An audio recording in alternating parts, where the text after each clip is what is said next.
Le damos a todos la bienvenida para este conversatorio, el cual hemos preparado de una manera muy rápida Muy rápida, sí. Buenas tardes. para hablar de un tema bien complicado o un poco no tan sencillo. Vamos a no llamarlo bien complicado, pero que no es tan sencillo. Y bueno, donde le hemos pedido a nuestro profesor, el profesor Luis Oliveira, que nos acompañara el día de hoy y nos ayudara a todos a poder entender un poco de qué se trata todos estos cambios que se han presentado en los últimos días y que nos tienen a muchos de cabeza, ¿no? Eh, la idea es dar un pequeño briefing realmente, porque esto da para muchas horas de trabajo y a muchos cursos de chequeo a nivel técnico por parte de nuestro personal. No les quito más tiempo, con ustedes dejo al profesor Luis Oliveira. Muchísimas gracias por estar aquí con nosotros y esperamos que se puedan replicar estas experiencias a muy corto plazo. Adelante, profesor. Muy buenas tardes. Primero que nada, pues quiero agradecer a la licenciada Grexy Marín por la invitación y la oportunidad para compartir, como ella bien lo decía, pues un tema muy álgido, de mucha complejidad, pero que es necesario ir digiriendo poco a poco para la implementación de él mismo, ¿no? También pues quiero agradecer la presencia de todos quienes nos están siguiendo por el interés, por el tiempo que se toman en conocer de lo que vamos a tratar en la tarde de hoy. Vamos a abordar las 7 reformas haciendo énfasis en la primera y en la quinta reforma, que son las que de una u otra manera tienen mayor impacto en los efectos y las causas que estas reformas traen por sí mismas, ¿no? Quiero comenzar de una u otra manera dejando o haciendo énfasis en que todas estas reformas que el arancel ha venido sufriendo en los últimos 5 o 6 meses eh, tienen un impacto importante en nuestra vida cotidiana. Es decir, hay un porqué que representan las causas. Es decir, que el Ejecutivo, que ha impulsado el Ejecutivo Nacional a tener que modificar el arancel en tantas oportunidades en este periodo de tiempo.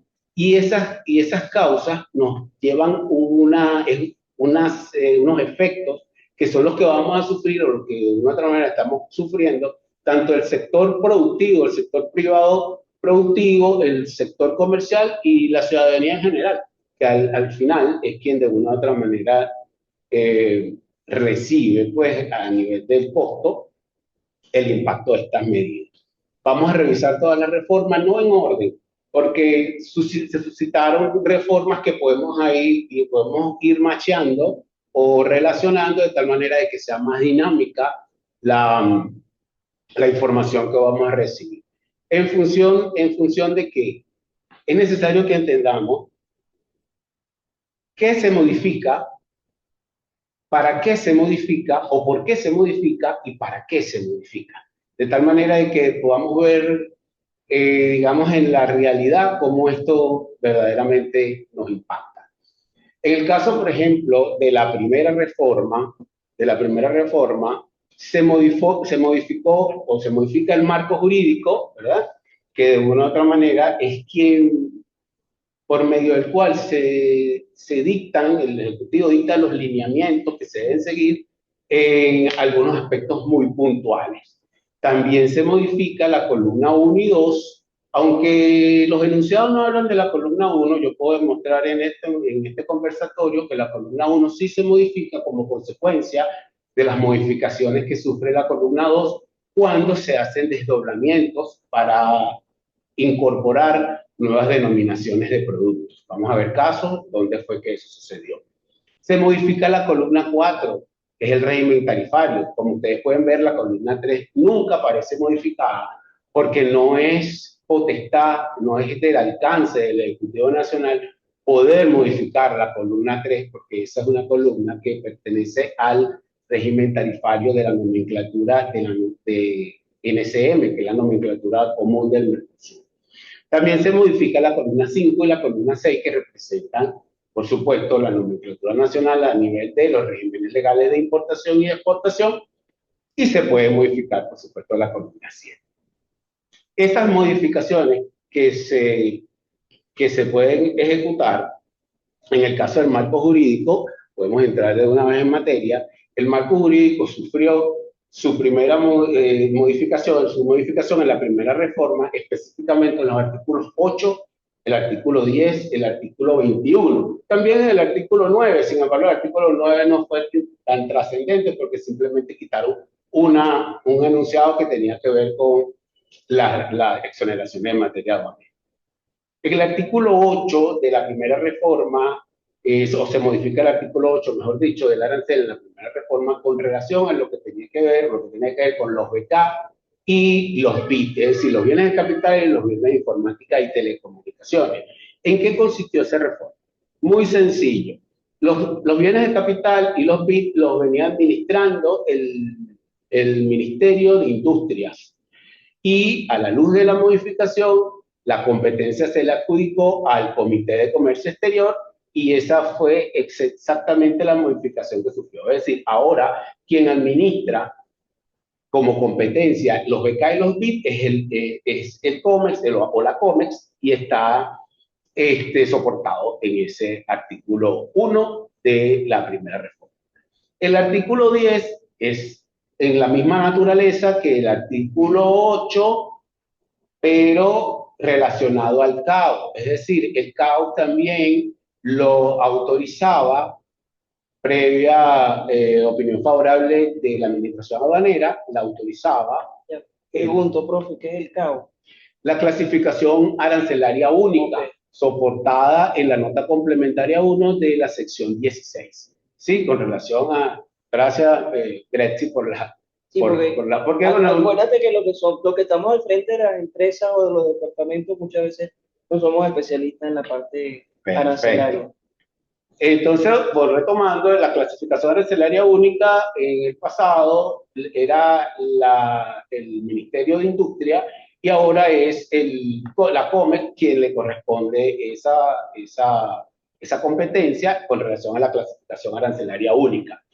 Y la tercera modificación a nivel del marco jurídico que se sufrió en la primera reforma del arancel fue la sustitución en el artículo 21, es decir, los regímenes legales codificados, el régimen legal 9, que anteriormente era administrado por el Ministerio de Comercio Exterior, y ahora allí se incluyó la Comisión de Comercio Exterior, que es en que de una u otra manera está administrando ese régimen legal, que está de moda, régimen legal 9.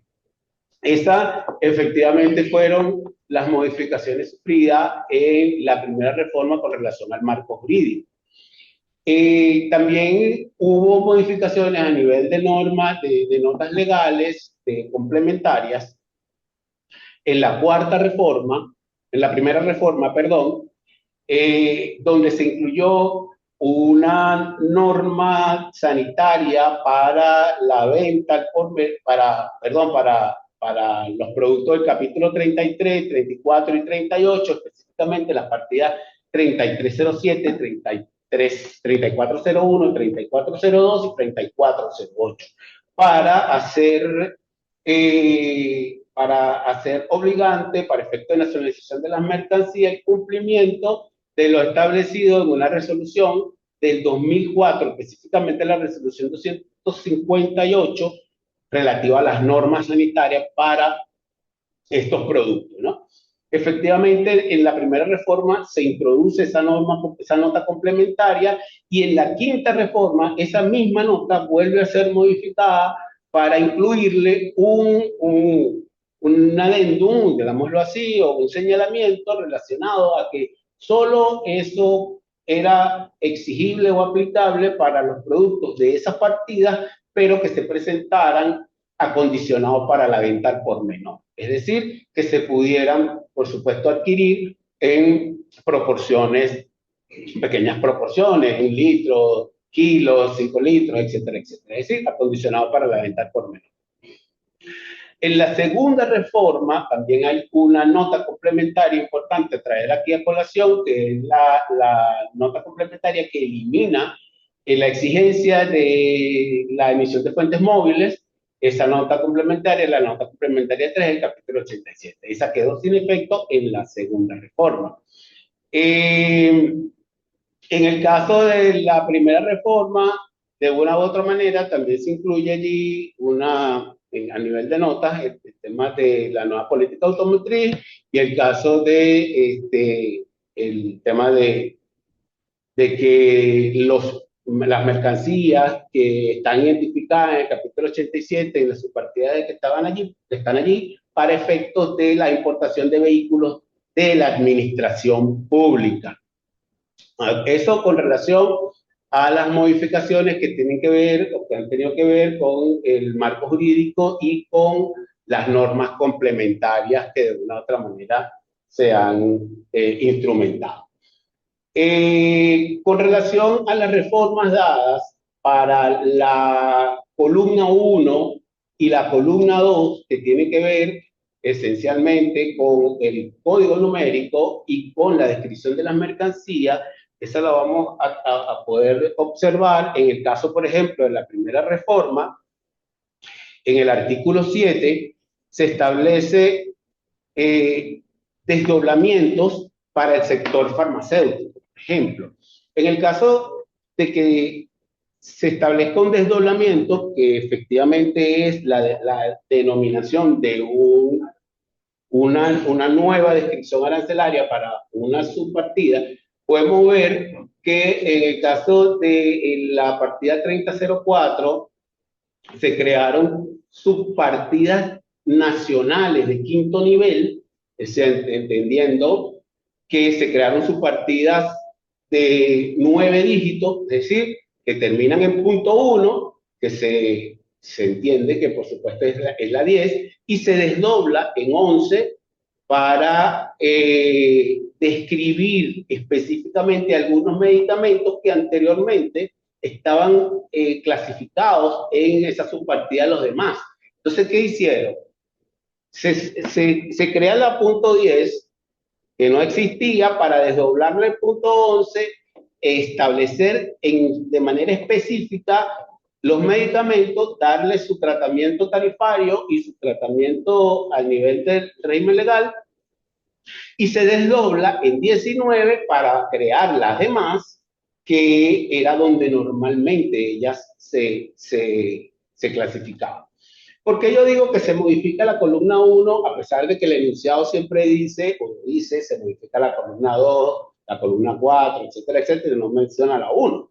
Se modifica la columna 1 porque se crean subpartidas de 9 dígitos, o del noveno y décimo dígito, que es la subpartida que nosotros podemos modificar, y se desdobla esa subpartida. Eso mismo ocurrió, por ejemplo, en el caso, en la misma primera reforma, en el artículo 8, por ejemplo, cuando se desdobló la partida que correspondía, por ejemplo, al caso de la 1601, que era una partida cerrada, 1601-000000, donde están los embutidos.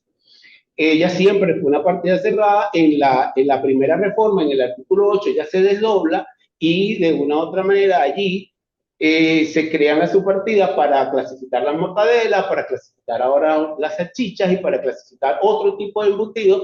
Y esas nuevas subpartidas nacionales, insisto, porque no hay subpartidas de otro nivel, son partidas nacionales, esas subpartidas nacionales se le otorga su régimen tarifario, que antes por supuesto no lo tenían, el régimen legal correspondiente y la unidad física de comercialización que van a estar identificadas.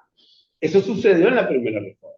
Pero en la cuarta reforma sucede, o en la tercera reforma también hubo una modificación similar. Quiero que se me pase. En el caso, por ejemplo, de la partida 9836, en el capítulo 98, que es el capítulo relacionado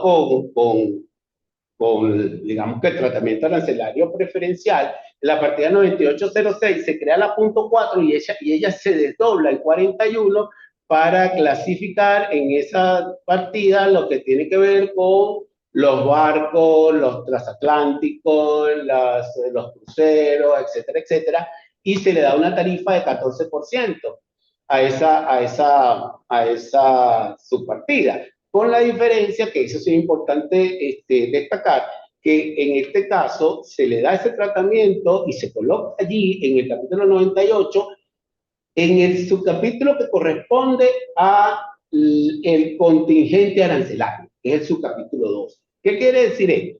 Quiere decir esto que ahora el sector marítimo, es decir, el sector que está vinculado a los bienes que están ahí descritos, puede gozar de un beneficio arancelario de exoneración que no gozaba anteriormente.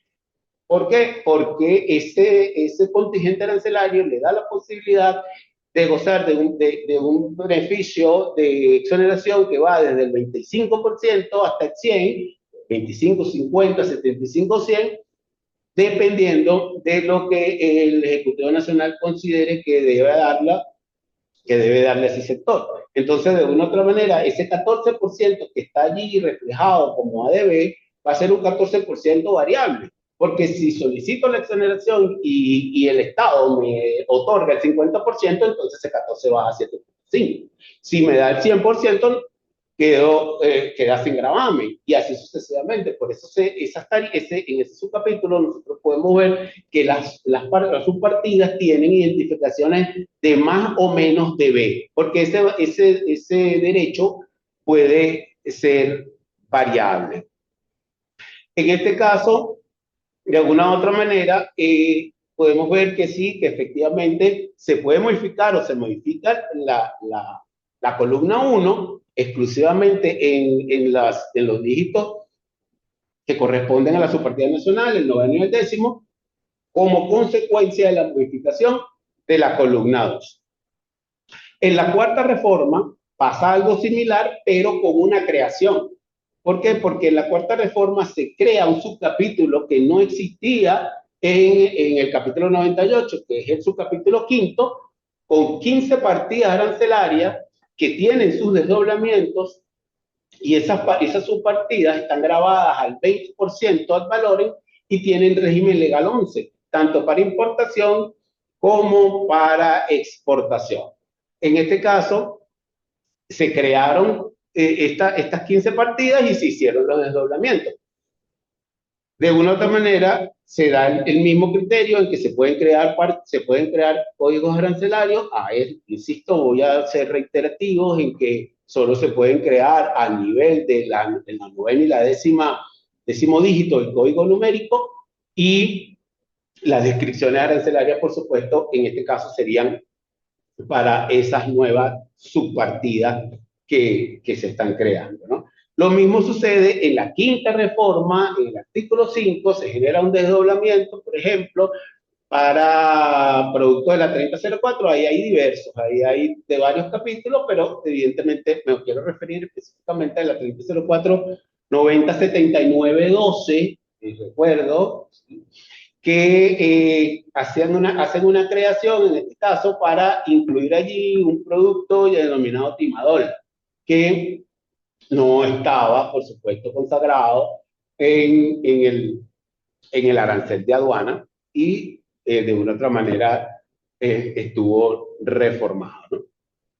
Esto es, a grosso modo, digamos, esto fueron exactamente las reformas sufridas a nivel tanto del marco jurídico como de las normas complementarias y de la columna 1 y de la columna 2. Esencialmente, columna 2 hace de una u otra manera que la columna 1 sea modificada, ¿no? En cuanto a la columna 3, como ustedes pueden ver, o como todos podemos ver, la columna 3 nunca aparece en ningún enunciado como ninguna modificación. La única señalización que se da en torno a la columna 3 en el arancel de aduana es para indicar que se va a aplicar la columna 4 preferentemente ante la columna 3. La columna 3 no se puede modificar porque la columna 3 representa el régimen tarifario de la NCE, y el Ejecutivo Nacional no está facultado para modificar ese régimen tarifario.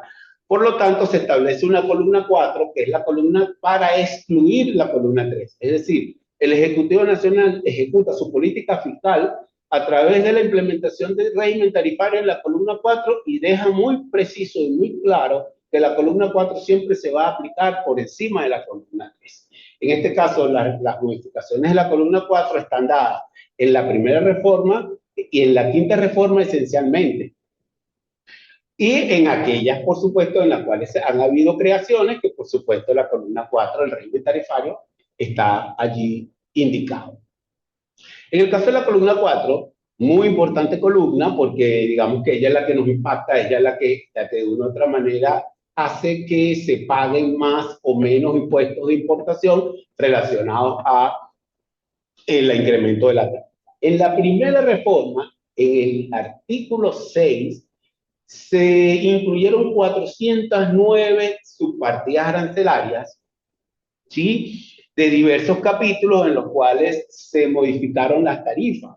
En este caso, las tarifas vinculadas esencialmente con el sector de alimentos fueron una de las que más impacto sufrió por efectos de entender el Estado que el incremento de esa tarifa va a reducir la importación de esos bienes alimenticios que por lo general se importaban con menos tarifa y pretende el Ejecutivo Nacional sustituir esas importaciones de esos bienes por producción nacional o el consumo nacional de productos que de una u otra manera pues protege a la industria nacional, es verdad, pero también obliga al Estado y al sector privado a unirse de manera muy precisa para poder satisfacer esa demanda de los productos que no van a llegar o que van a disminuir, mejor dicho.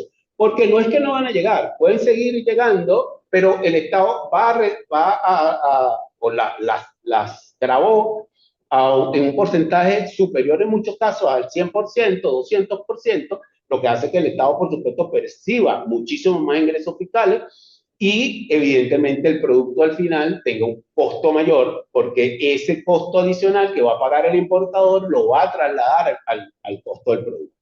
Pero yo quisiera hacer una mención en esa lista de 409 subpartidas que yo hice referencia en la primera reforma.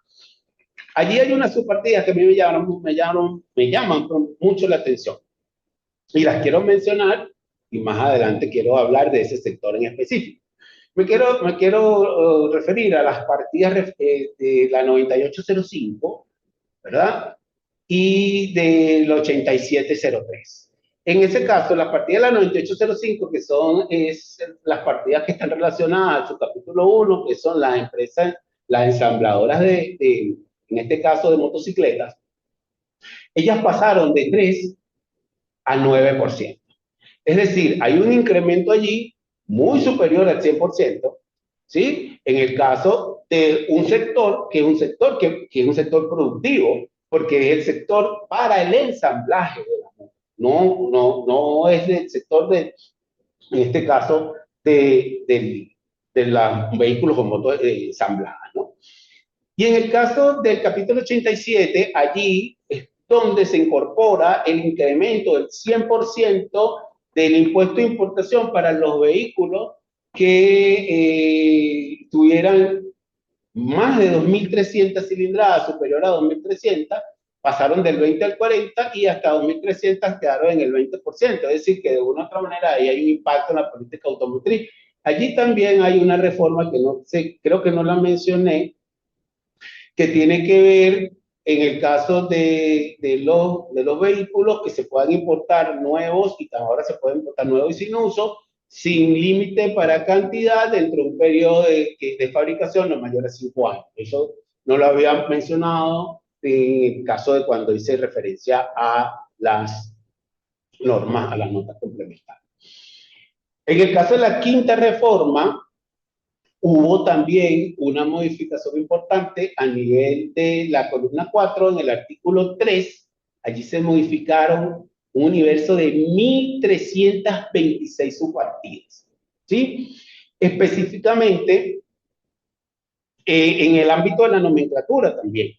Y quiero referirme, y quiero saber si me pueden compartir, para verlo muy rápidamente, el listado las 1.326 subpartidas de esa reforma, porque veamos que 1.326 es el universo completo y nada más entre el capítulo 1 y el capítulo 24, es decir, en todo lo que es el área o la sección de alimentos, bebidas y tabaco, la sección 1, la sección 4, incluyeron 587 subpartidas. Es decir, de 1.326, 587 representa más del 45% de todo el universo de mercancías que sufrieron reforma a nivel tarifario. ¿Cuál es el mensaje que nos manda el Ejecutivo? Podemos verlo allí. Veamos, vamos al primero. Vean que el primero es la 0101, los caballos, etcétera, no va y está hasta la 587 que termina con el capítulo 24. En el 588, el ítem es el capítulo 25, ya es la sección 5, eso no tiene que ver con alimentos ni bebidas y tabaco. Entonces, el sector alimentos, bebidas y tabaco para el Estado es un sector primordial para efectos de que el Estado, el mensaje, o por lo menos mi opinión muy particular, es que el Estado nos dice, los alimentos que nosotros tenemos que consumirnos debemos proveernos nosotros mismos en primera instancia. Y el que quiera o las importaciones de los alimentos van a tener un incremento importante en los costos finales, porque un producto por el cual, por ejemplo, los porotos que estaban grabados al 8% y pasaron al 40%, entonces que quiera comer frijoles o caraotas o algún otro frijol de esa parte arancelaria, pues va a tener que pagarlo muchísimo más caro, porque evidentemente ahora el importador va a tener que pagar 40% versus 8% que pagaba anteriormente. Ahí solo quedaron sin gravamen, por ejemplo, esos productos, esos porotos y esos frijoles, pero que sean para la siembra. Lógico que para la siembra no tengan gravamen y para consumo directo, por supuesto, están grabados. Es una medida que, desde mi punto de vista, no está descabellada, pero que debe ser consensuada por el sector privado, con los sectores primarios de la economía, para que de una u otra forma verdaderamente veamos que tenemos incapacidad de ir sustituyendo esos productos que van a disminuir sus importaciones y que nosotros, por supuesto, vamos a seguir demandando. Por ejemplo, el caso que me acuerdo así brevemente, el caso, por ejemplo, de la salsa de tomate, ketchup, subió al 40%, entonces la salsa importada va a tener que ser más costosa y vamos a tener que consumir el producto que se está produciendo en Venezuela con relación a ese sector.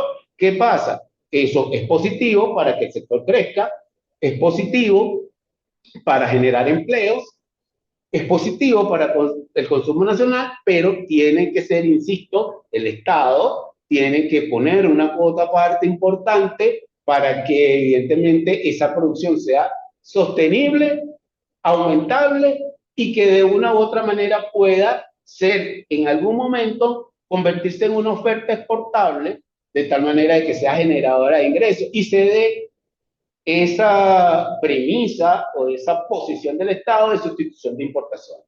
No se pueden sustituir importaciones si no hay producción nacional.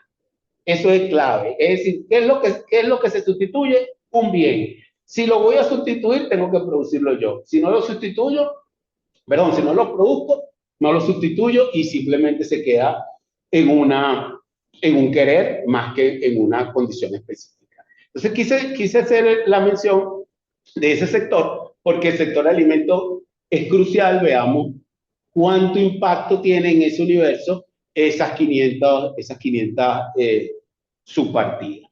Por supuesto, en este tipo de actividades es muy complejo ir al detalle, pero sí es importante que los sectores involucrados, los interesados, los estudiantes, agentes aduanales, prestadores de servicios, auxiliares de la administración aduanera.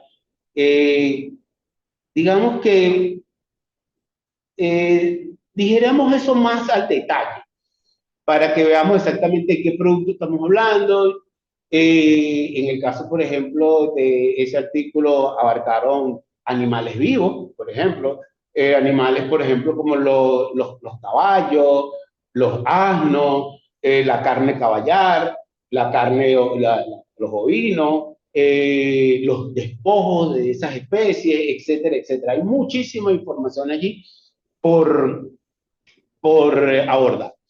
En este mismo sentido, también me voy a volver a referir a un sector que para mí es sumamente importante, que es el sector del ensamblaje de vehículos. Porque en esa quinta reforma también se incluyó allí, en ese listado de esas 1.326 subpartidas, las partidas de la 9801 a la 9807.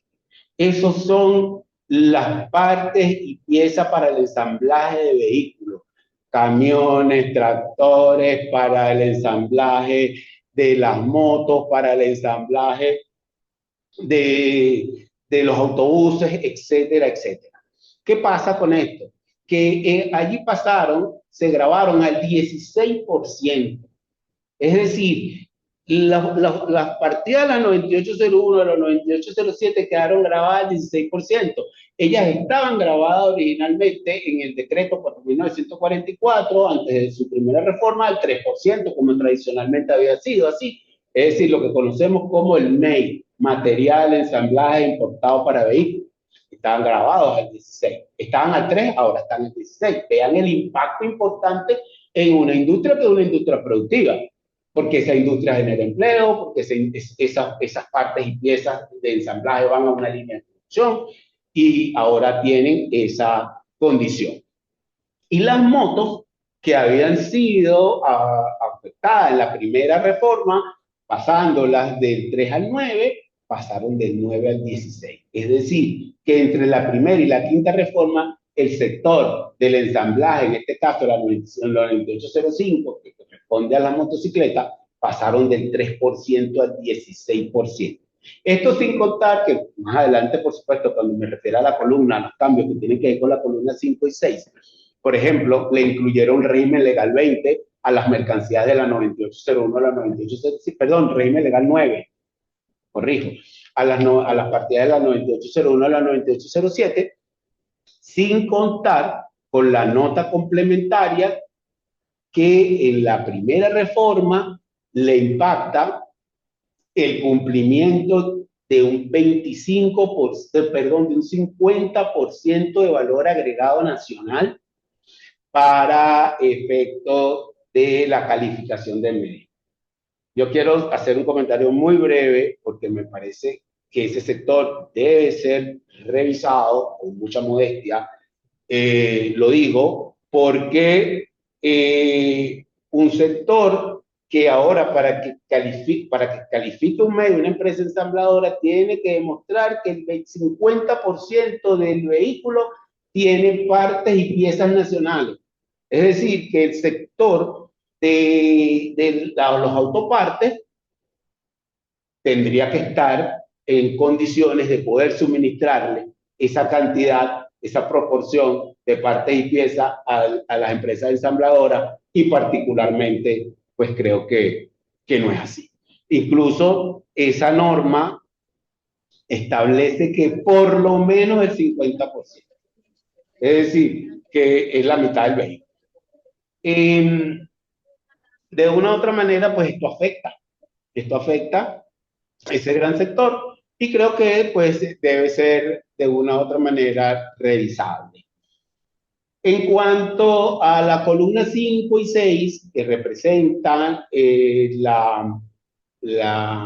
régimen legal tanto para las importaciones como para las exportaciones, en la primera reforma, en el artículo 9 de esa reforma se incorporó el régimen legal 9 para productos esencialmente de, digamos, de consumo humano, productos alimenticios. Estamos hablando del maíz, estamos hablando del arroz, estamos hablando del azúcar, tanto procesada como sin procesar, el azúcar de caña en bruto y el azúcar de caña procesada, y también estamos hablando de la sacarosa del capítulo 17.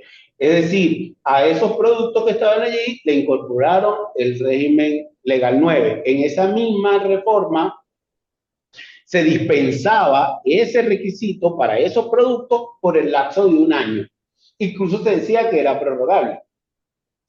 Que posteriormente en la reforma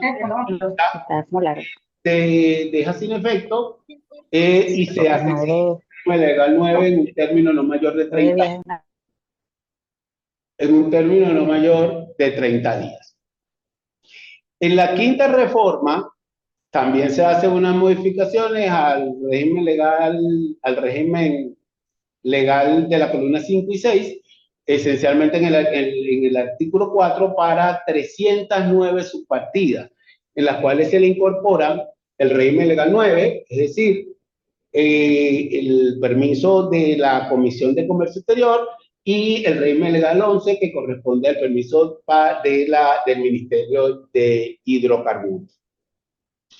Ese mismo régimen legal, en la séptima reforma, sufre también un impacto, que es la última modificación que ha tenido el arancel, exactamente creo que fue el 9 de julio, una resolución de la 022, en la cual se elimina el régimen legal 9 para las subpartidas de la 8701 hasta la 8716 que estaban indicadas allí. Ahora, efectivamente, la importación de los vehículos en esas subpartidas, pues, quedan sin efecto la aplicación del régimen legal 9.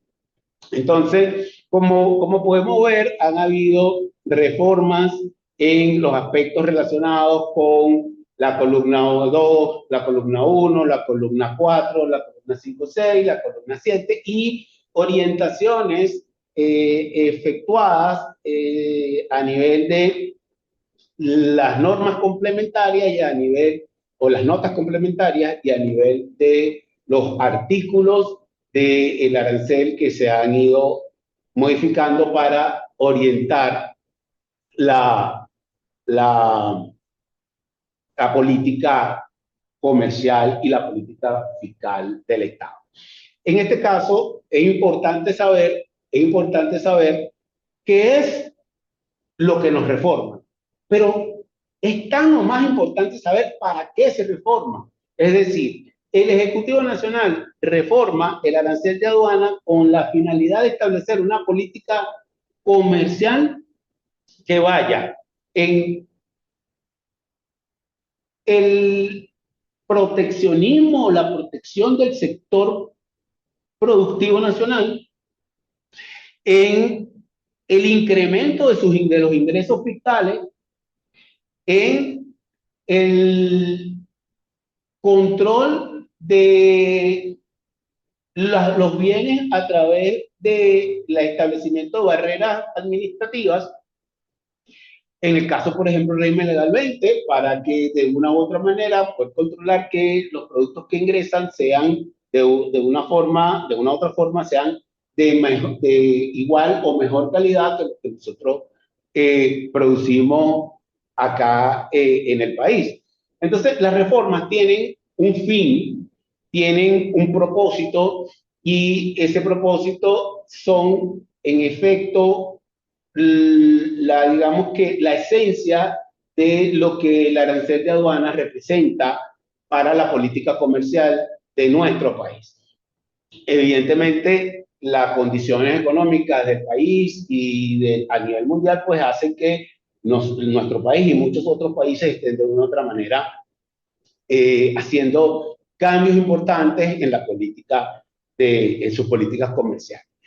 Es importante también hacer referencia a que hay reformas que evidentemente no son reformas del propio arancel, pero que también inciden en la política comercial, y hay que hacer referencia. Por ejemplo, el decreto, por ejemplo, 5106, que aparece publicado en la Gaceta 190, es el decreto que le da atribuciones a la comisión. Es importante saber la comisión, ¿qué tantas atribuciones tienen? Por ejemplo, allí se deja bien claro que ahora los certificados de no producción nacional y los certificados de producción nacional insuficiente son administrados y lo tiene que conceder la comisión. Antes lo hacía el Ministerio de Industria y Comercio.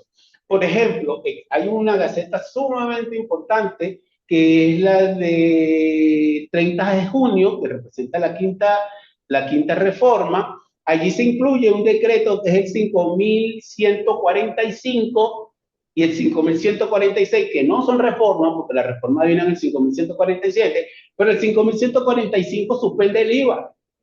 Importantísimo mencionarlo. Y lo voy a traer a colación a pesar de que en nuestro conversatorio era para hablar de reformas, pero no se puede dejar pasar.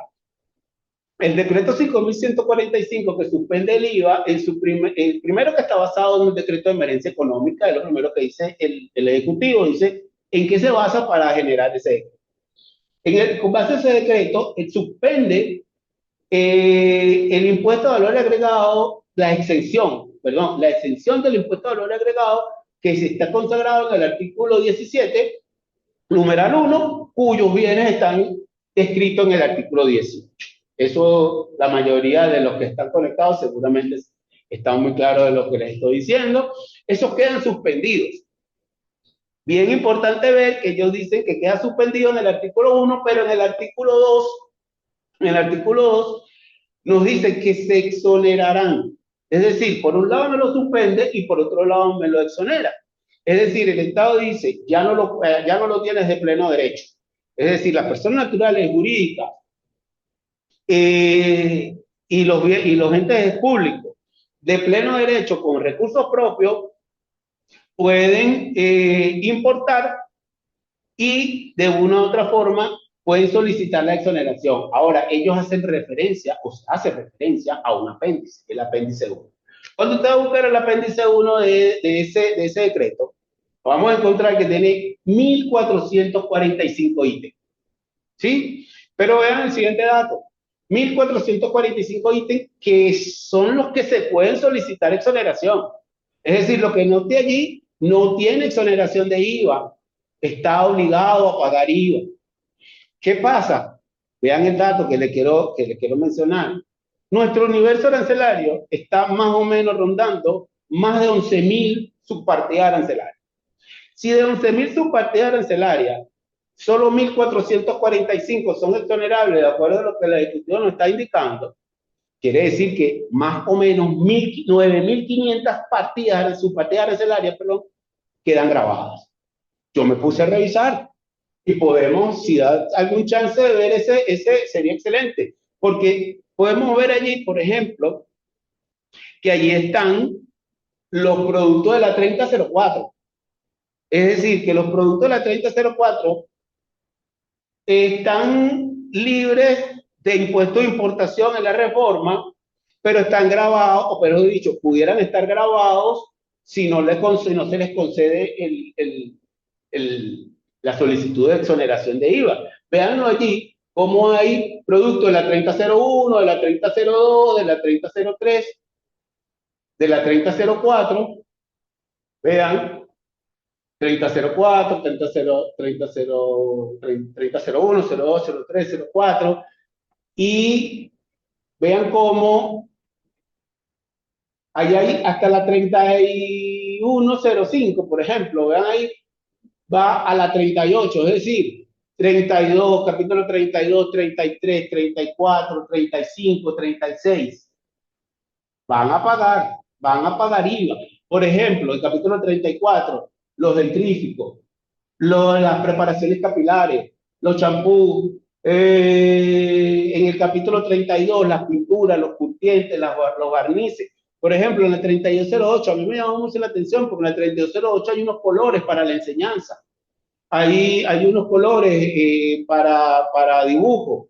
Eso, de una u otra forma, ojo, a mí me parece que hay que revisar un poco más, es mi opinión muy, muy humilde, hay que revisar mucho más ese listado porque de esos 9.500 códigos que quedaron por fuera, yo creo que hay muchos que se deben incluir.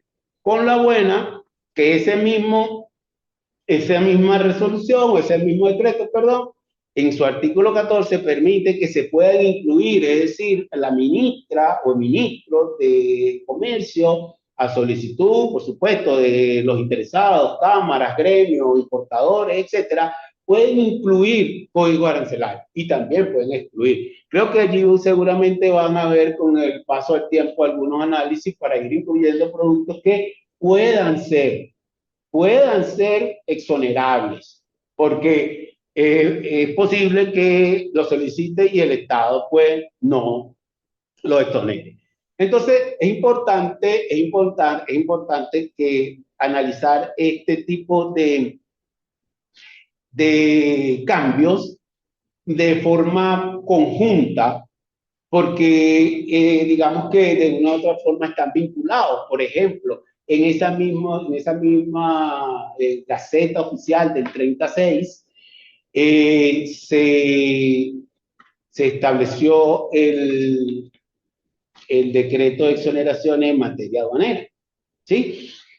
Allí de una u otra forma se establece bajo el mismo esquema, 90% de impuesto de importación, 90% de impuesto al valor agregado, en el caso de la exoneración para personas naturales y jurídicas, eh, con recursos propios, y de las mercancías que aparecen reflejadas en el apéndice 1.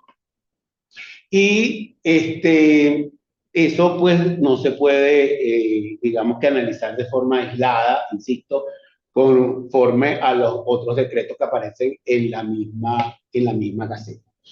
Este, pues para no ser reiterativo e ir, digamos que mencionando lo mismo, o lo que se pudo, digamos que relacionar entre una reforma y otra, bueno, preferí hacer esta forma o esta metodología para explicarla, haciendo referencia de manera paralela a las diferentes reformas en las cuales se fueron presentando los cambios para efectos de que pudiéramos ver casos específicos. Quiero reiterar el caso el sector del ensamblaje. Tuve la curiosidad, que de verdad que así fue, de ver cómo era el tratamiento, por ejemplo, en países, digamos que podemos considerar con simetría, caso Colombia, por ejemplo, y pues me vi que en el caso de ellos SKD, son vehículos completamente desarmados, eso es lo que significa el régimen, pero al final es lo mismo, en el caso del MEI. En Colombia, esos mismos productos o partes y piezas para ensamblaje están al 0% de, de gravamen. Y de una u otra manera, entonces, es difícil ver cómo nuestra industria ahora va a asumir 16% y nuestra competencia o nuestros vecinos tienen tratamientos un poco diferentes en ese sentido, pero pues creo que seguramente va a ser revisado, será un sector porque es un sector muy, muy importante para el desarrollo del país. Yo quiero terminar haciendo unas recomendaciones, ¿sí? Que se las quiero presentar y que de una u otra manera, pues, podamos nosotros ver en qué podemos contribuir. Porque más allá de decir esto me parece que está bien o aquello no, o estar parcial o totalmente de acuerdo con una medida, es también decir, bueno, se puede aportar o se puede aceptar o cual cosa. Yo creo que es importante, y este es un mensaje para todo el sector privado nacional, tanto primario como secundario y manufacturero, y para los gremios que representan tanto a los agentes aduanales, prestadores de servicios y a los importadores que creen o soliciten crear una mesa técnica multisectorial, pero de carácter permanente, con la Comisión de Comercio Exterior. Porque la Comisión de Comercio Exterior tiene facultades en extremo bastante importantes, y en la misma facultad del comité permite invitar y permite que el sector privado participe. Entonces, yo creo que esa participación no debería ser esporádica, así como el sector público está representado allí en cada uno de los ministerios. Si mi memoria no me falla, son 8. Pudiera tener el sector privado y los gremios una representación allí, porque el sector privado tiene que estar ahorita bien, digamos que monolíticamente unido. Los gremios, me voy a referir en específico, la Federación de Cámaras Industriales y de Comercio, Fede Cámara con Industria, Fedindustria, Comercio, las cámaras de comercio regionales, las de La Guaira, Puerto Cabello. Creo que todo eso tiene que unirse o tenemos que unirnos en pro de que lo que el Ejecutivo Nacional tenga o deba, de acuerdo a los planteamientos que se hagan, deba corregir, creo que de una u otra manera se deben presentar. Pienso que también se puede sugerir la digitalización de trámites y simplificación de procesos aduanales. Eso pudiéramos decir que está trillado porque tenemos años escuchando de la simplificación de trámites y de la Gaceta que simplifica los trámites, pero en la realidad sabemos que efectivamente sigue siendo una piedra de trámite. Nosotros tenemos una ventanilla única, así como muchos otros países tienen ventanilla única. Pero la ventanilla única que nosotros tenemos, por razones X, que no las puedo tratar o no se pueden tratar, porque en caso incluso pueden ser diversas, solo funciona para emisión de certificaciones de origen. Las ventanillas únicas están dadas y es un instrumento, una herramienta que está dada para que por una sola ventanilla, por un solo ente, se puedan solicitar todos los recaudos, todos los regímenes legales que sean necesarios para una importación o para una exportación. Ventaja, reducción de costo y reducción de tiempo. No tengo que estar yendo de ministerio en ministerio y haciendo seguimiento a diferentes entes para saber sobre mi solicitud, sino inclusivamente a través de la ventanilla única. Creo que es momento, porque ya la ventanilla única nuestra no es nueva y creo que es momento de revisarla. El sector privado tiene mucho que llevar a esa comisión como para tratar de impulsarla, si no de manera inmediata, por lo menos que sea lo más pronto posible. También creo que tiene que haber un compromiso de los ejecutivos nacional para mejorar la calidad de los servicios públicos, conjuntamente con el sector privado, pero es una responsabilidad directa del Ejecutivo Nacional. Porque si me aumentan los impuestos en las proporciones que me lo aumentaron, o que no lo aumentaron, y de una u otra manera me piden que se fomente la producción nacional de bienes y servicios, entonces tiene que haber energía, tiene que haber vialidad, tiene que haber agua, tiene que haber servicios que fomenten esa producción nacional. Porque de lo contrario no van a haber bienes que puedan ser sustituidos. Dentro de, por ejemplo, las otras sugerencias, recomendaciones, por ejemplo, el caso del encadenamiento de los factores productivos, por ejemplo.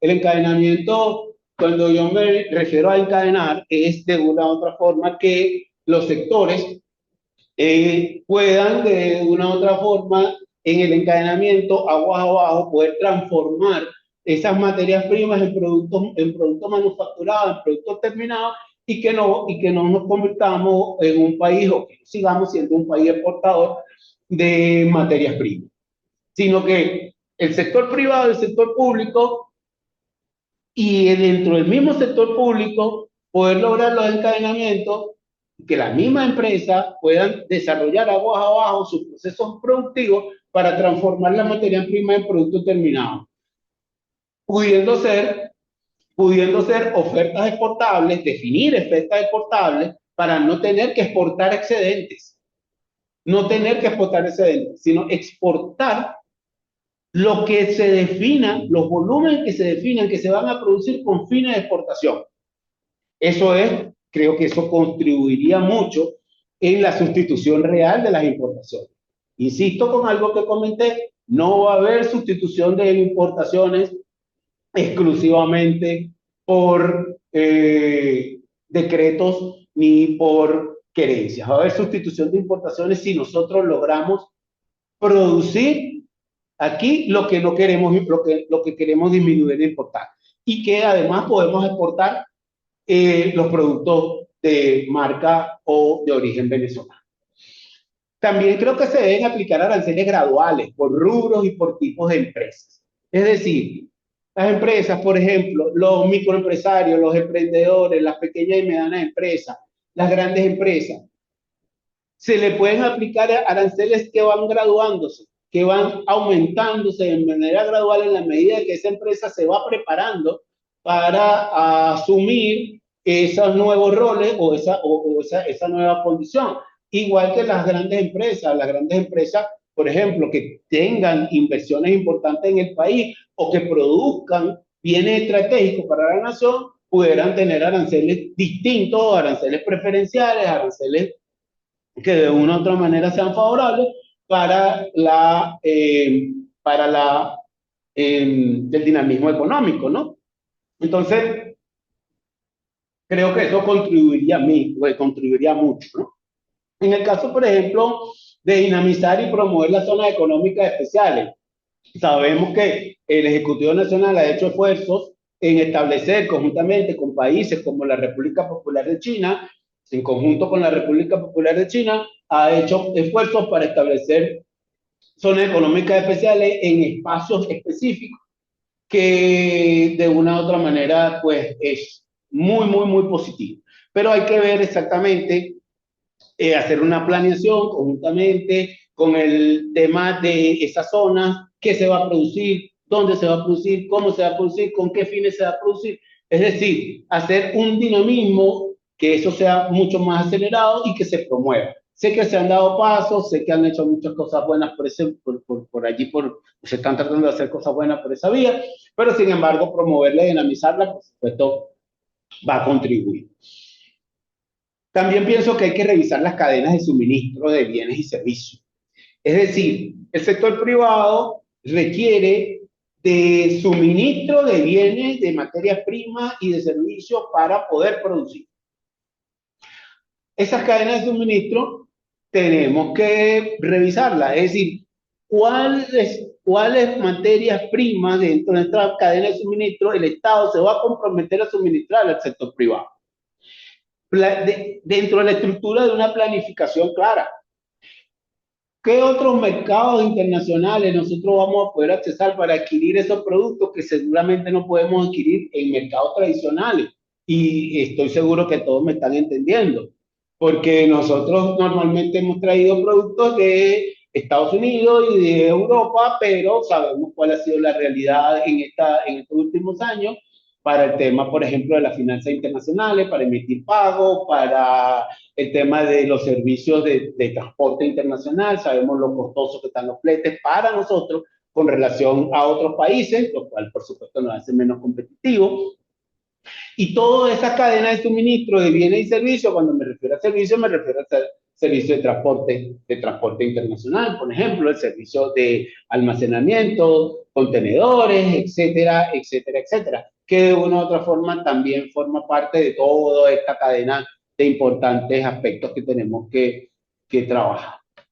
Y por último, quisiera referirme a, bueno, creo que está duplicada, no es que es por último, está duplicada la sugerencia con relación a la dinamización de la zona económica especial. Entonces, bueno, ya con esto yo concluyo mi intervención. De verdad, fue muy complejo tratar de armar toda esta batería de informaciones con el grado de información que yo considero que se debe manejar a nivel de los impactos. Importante saber qué impactos está generando el incremento en cada sector de la economía, todas estas variaciones a nivel de régimen tarifario, a nivel de régimen legales.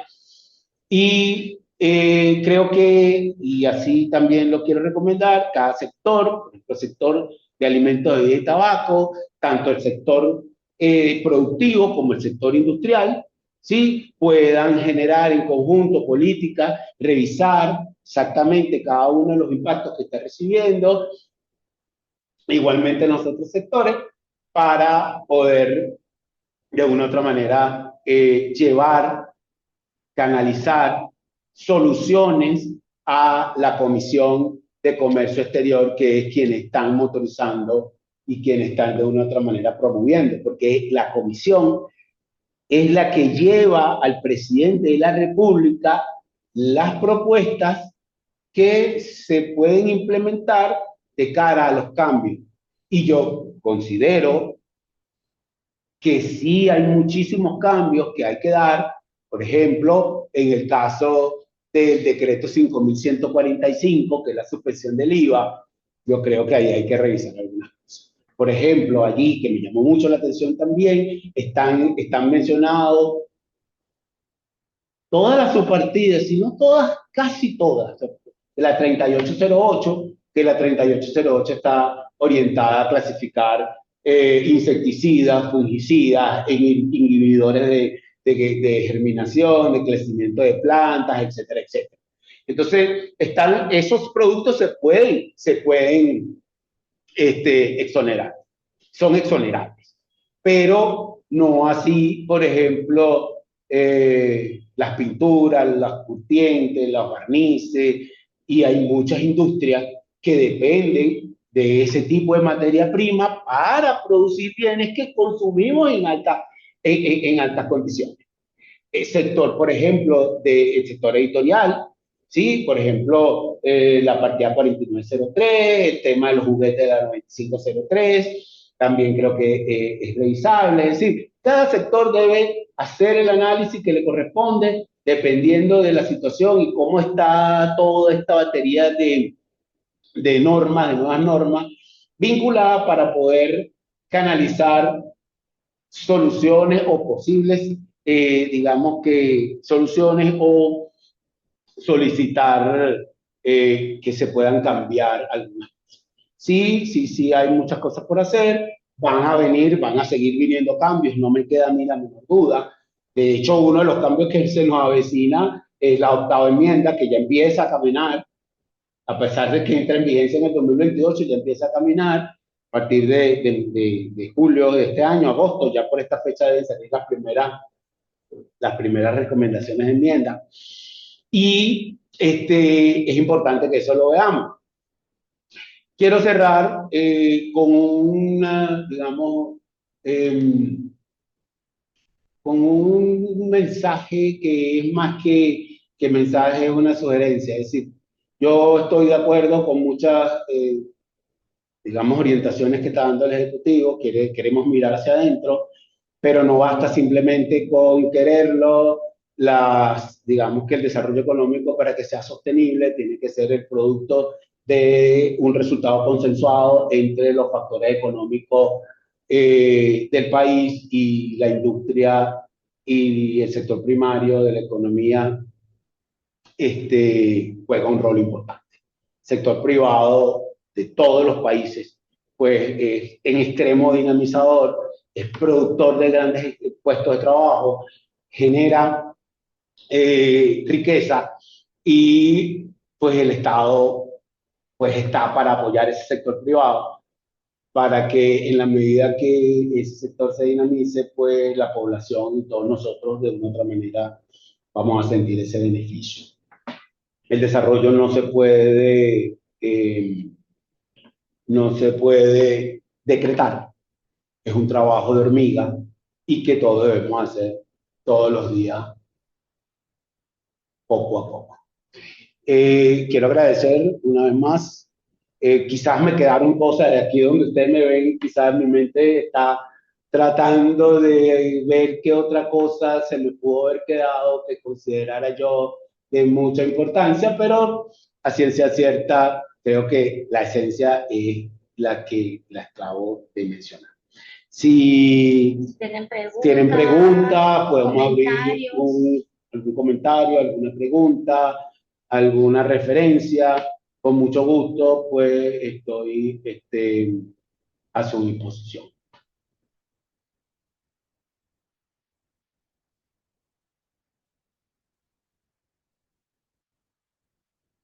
Ay, Ahora no veo. dice muchísimas gracias. Muchísimas gracias, dice Guillermo. Ah, perdón. Juliana de Nicolás. Ajá. Ah, perdón, Liliana. Lo que pasa es que estoy viendo la máquina y entonces ahí la veo menos. Liliana de Nicolás. No, muchas gracias a ti, Liliana. Claire, gracias, Claire, muy amable, saludos. Nos vimos Ahí en la está escuela hace mucho conectado, tiempo. profe, el director Ronald Armas, si quiere hacer algún comentario o algún cierre de la actividad. Ronald, gracias por estar. Si quieres agregar alguna información, algún comentario adicional. Pues, Hola May, hola Oliveira, profe, ¿cómo está usted? Muy bien. buena unas breves píldoras informativas, Okay. excelente explicación. Y bueno, quería también analizar o aportar el tema de la vinculación, lo importante que ha sido, por lo menos en el último reforma de lo que es la presentación del RL9, en algunos casos que ya ha sido derogado. Y recojo lo que tú estabas mencionando hace un momento, en donde seguramente buena parte de estas reformas van a tener que evaluarse. Y ya Eh, de hecho, esa última gaceta es la muestra de que en algunos casos ha sido, es correcto. están algunas revisiones, porque realmente el sector industrial y el sector comercial, de alguna manera u otra, en este momento tienen una gran contracción por estas reformas que han habido y sobre todo del inmediato aplicación. Sí, Prácticamente, sobre todo en el sector automotriz, es el que está viéndose más afectado por estos cambios, y sabemos de algunos casos puntuales donde estas reformas están generando costos impresionantes, impresionante. Sí. gastos de almacén y otras cosas, producto de estas políticas que están ahorita en vigencia. Entonces, realmente yo creo que este tipo de conversatorios es fundamental, que todos los que estamos en el área entendamos la gravedad o la urgencia en conocer estos instrumentos, en la actualidad que nos brinda el profesor Oliveira, de poder entender en qué punto estamos, lo relevante de poder tomar decisiones logísticas previas a la llegada de la carga a nuestro país, entendiendo que estas normas prácticamente son de inmediato cumplimiento. Exactamente. Entonces, realmente, bueno, agradezco muchísimo esta hora y media de conocimiento. Realmente, yo creo que todos los que estábamos acá disfrutamos de poder hacer un repaso de tanta información. Yo creo que es muy importante este tipo de conversatorios. De verdad que los agradezco esta oportunidad para que compartamos con nuestros afiliados, nuestros seguidores, información de tan alto valor. Ronald, muchísimas gracias por tu comentario. De verdad que me permites hacer referencia a esa rectificación del cual tú hablabas, que es la que se constituyó como la séptima reforma, que es donde rectifican de una u otra manera, para llamarlo de esa forma, la eliminación del régimen legal 9 para las partidas de la 801, es decir, para los vehículos. De una u otra forma, eso es como que, es decir, no es necesario, efectivamente, porque eso implicaba, por supuesto, un impacto significativo, ¿no? Entonces, bueno, de una u otra forma eso, y así deben ir viniendo, o deben venir, mejor dicho, cambios sucesivos, pero solo va a suceder, o va a suceder más rápido, y quiero reiterarlo, en el caso de que los gremios y las cámaras y el sector privado se una de forma bien monolítica para llevar, porque el problema no es de un sector, el problema lo tiene todo el sector, en uno en mayor y en otro en menor proporción, pero lo tiene todo el sector. Entonces creo que es bueno que se identifiquen este tipo de rectificaciones y que se le haga saber al Ejecutivo Nacional para que de una u otra forma eso se pueda hacer de manera más rápida. Estoy viendo allí una pregunta de Lau que hace referencia al régimen legal 9 y que pregunta que si hay noticias sobre la operatividad de la solicitud. Es decir, yo estoy entendiendo esa pregunta, que si ya se pueden hacer las solicitudes a través de la plataforma de ese régimen legal. Ese régimen legal, hacía un par de semanas atrás, nada más estaba disponible para esa plataforma para la inscripción de las personas jurídicas, porque hasta ese momento no había inscripción de personas naturales. Y a la semana pasada supe de la solicitud que ya estaba disponible en la plataforma para hacer solicitudes, y de la aprobación de alguna de ellas. Entonces entiendo que la respuesta para mí sería sí, ya en este momento entiendo que sí, la plataforma está disponible para hacer solicitudes y para obtener el régimen legal correspondiente. ¿Hay alguna otra pregunta allí? Agradecía con la ponencia, efectivamente. Ok. Perfecto. Si alguna pregunta adicional o alguna aclaratoria adicional, con mucho gusto. Sí, vamos a estar planificando talleres, vamos a estar planificando cursos, foros, y no solo de las reformas, sino el arancel y sus reformas, porque entendamos algo. Estas 7 reformas son el arancel de aduana. El arancel se reforma y la reforma pasa a ser parte integrante del arancel. Cuando hablamos del arancel, no hablamos del 4.944 antes del 6 de marzo. Hablamos del 4.944 con todas sus 7 reformas. Recordemos el 2.697 más sus 7 reformas. ¿Sí? Esto está integral. Esto es todo un mismo arancel. Entonces, vamos a tratar el arancel de aduana y sus reformas. ¿Por qué? Porque el arancel de aduana, por ejemplo, como tal, nuestro arancel de aduana es el noveno y décimo dígito, la columna 4, la columna 4, la columna 5, la columna 6, la columna 7. Y nuestras notas, nuestras notas de sus partidas nacionales y nuestras notas complementarias. Lo otro, parte de ese código arancelario, es la nomenclatura del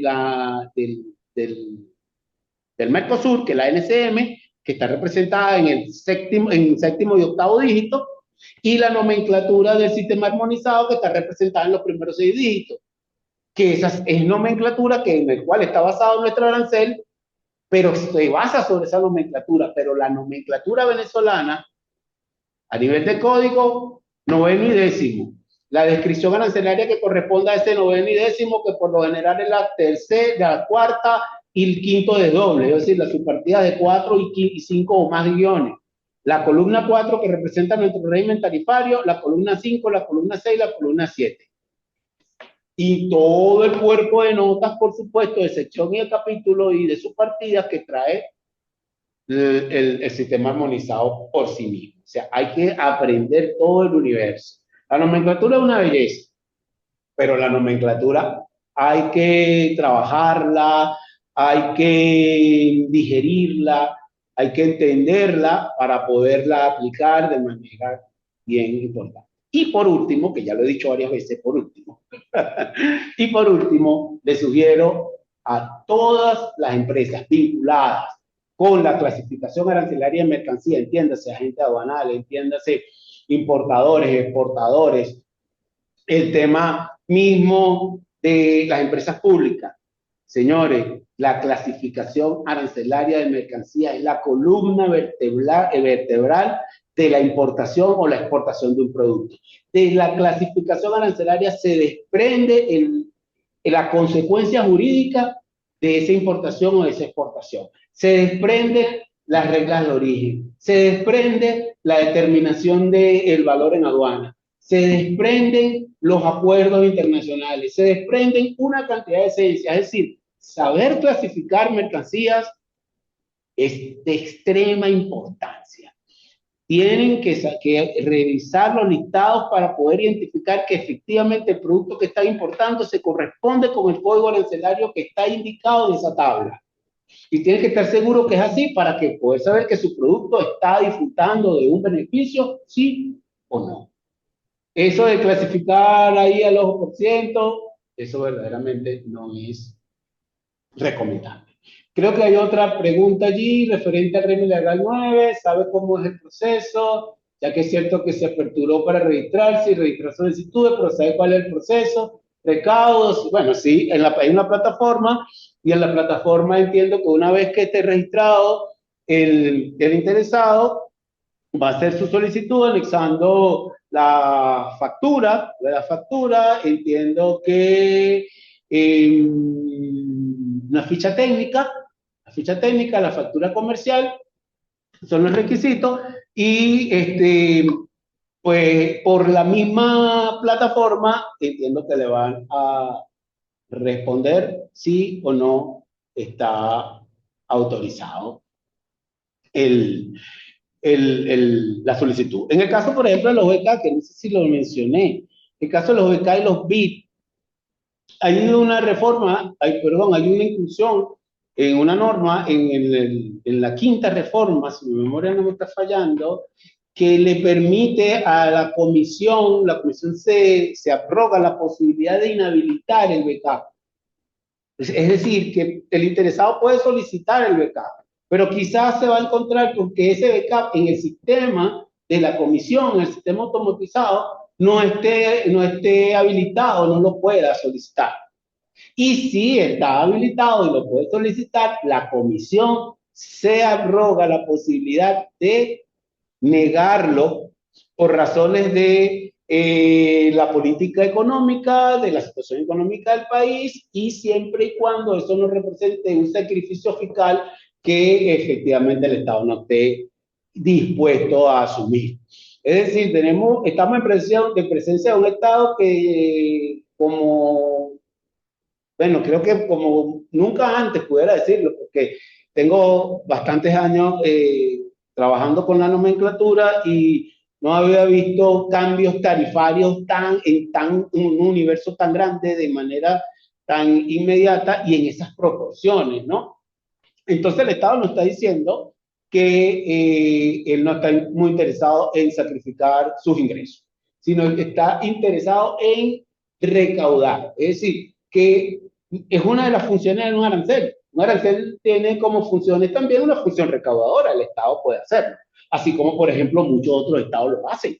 Es decir, no es nuevo, inclusive en proporciones mucho mayores que el nuestro. O sea, no es nuevo. Entonces, es importante que veamos eso. Hay otra pregunta de Adriana. Adriana dice, de no generarse la autorización RL9, ¿cómo se podría proceder si la mercancía ya viene en tránsito o es una compra que ya generó la empresa? ¿Cuál sería su opinión al respecto? Cuando me refiere de no generarse la autorización, entiendo que la hayan negado, ¿no? O sea, que la solicite y la nieguen. Si la solicitan y la niegan, evidentemente, la mercancía no estaría amparada por el régimen legal, de tal manera que esa mercancía, pues, difícilmente podría ser nacionalizada sin el cumplimiento de ese régimen legal.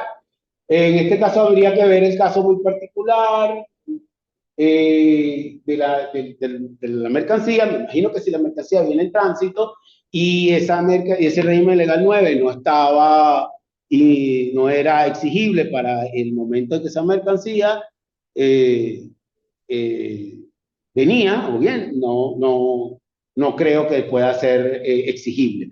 Pero en este caso, pues, la pregunta habría que ver exactamente cómo es que no generarse la autorización. Tendría que ver el caso muy particular de ese caso. Por ejemplo, yo vi casos, mercancías que venían en tránsito y pues temían que se les fuese a exigir, por ejemplo, el cumplimiento de normas como, por ejemplo, el cumplimiento del 50% del valor agregado nacional, por ejemplo, para el ensamblaje.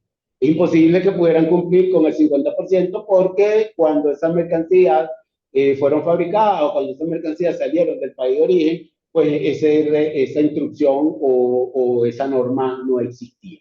En este caso, la opinión mía al respecto es que tendría que evaluar exactamente cuál es el caso específico allí para poder darte una opinión técnica, digamos que soportada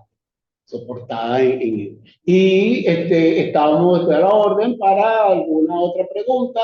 Por allí podemos colocar allí los teléfonos, el correo, etcétera, para que me puedan contactar en caso de que deseen hacer una pregunta específica de de algún caso en particular.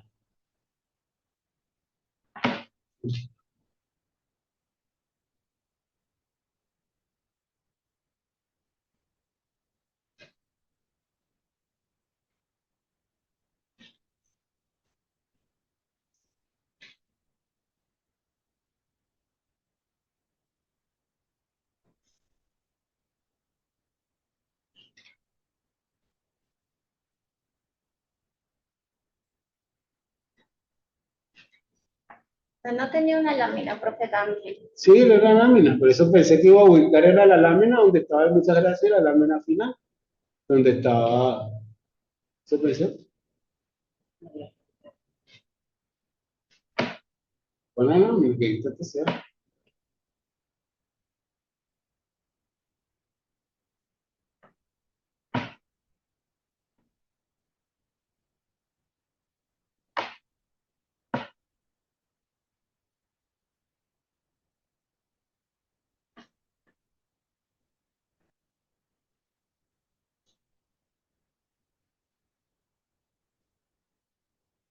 Allí tenemos los datos de contacto, mi nombre completo, mi teléfono celular, el correo y la cuenta de Instagram, que es la única cuenta que tengo, no tengo cuentas personales, que es la cuenta de TCA Donero, en la cual tenemos allí para publicar las novedades que se van suscitando en el medio y para hacer algunos comentarios, normalmente de materia de clasificación arancelaria, porque digamos que es el enfoque que he querido darle a esta cuenta. Y pues los invito, pues, quien quiera seguirla, por allí pues podemos interactuar de manera recurrente. Gracias, profesor. Y bueno, gracias también a todos los que se conectaron hoy. Les invito también a que nos sigan en las redes de ASOCAP. Estamos muy activos por allí, vamos a tener más actividades, talleres, webinars, continuamente presentando información de actualidad para el sector y los relacionados. Y bueno, hasta la próxima oportunidad a todos. Muchas gracias.